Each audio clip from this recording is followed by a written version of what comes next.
Oi, professora Gerlane aqui de História. Bom, eu tô aqui para falar que próxima semana nós vamos ter a avaliação parcial de História.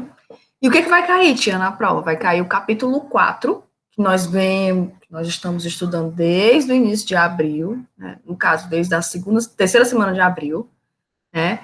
E capítulo 4 inteiro vai cair na prova, certo? A prova vai ser fácil, não se preocupe, mas estudem, estudem. Bom, como é o capítulo 4 inteiro, eu vou hoje finalizar. Tia, qual é o capítulo 4? Expansão portuguesa na África e na Ásia. Tia, não tem o livro. Muito fácil. É só rever todas as aulas que eu dei até agora, né, que estão gravadas no YouTube. Ou você vai lá nas suas tarefas que você fez, que é super sobre isso que vai cair, que vai ter as questões na prova, certo?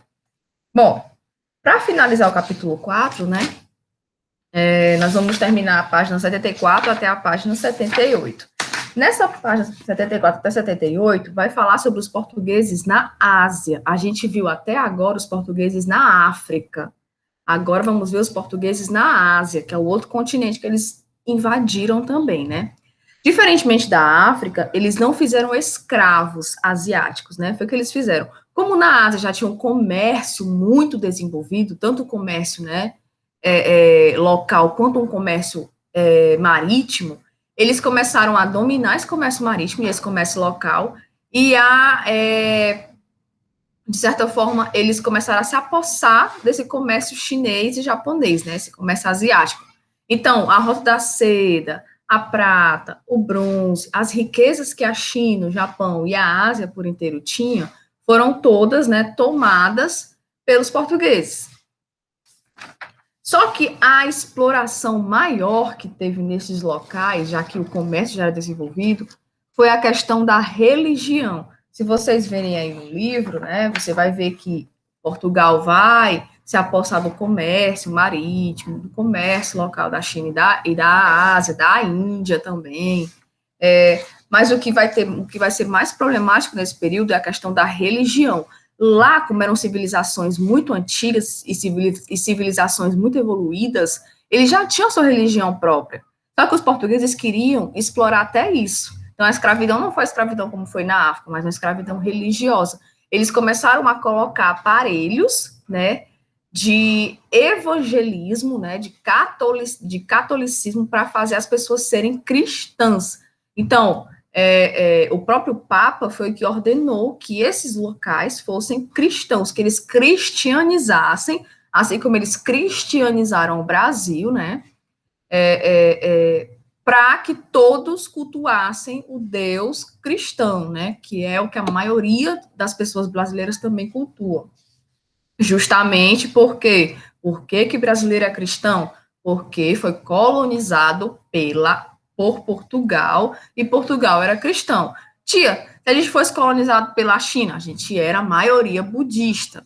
Se a gente fosse colonizado pela Índia, a gente era a maioria hinduísta. Tia, se a gente fosse colonizado pela Inglaterra, a gente era a maioria anglicano, a gente é a maioria católico e evangélico, porque nós fomos colônia de Portugal. A religião tem tudo a ver com o modo de como você foi colonizado, de como você foi povoado.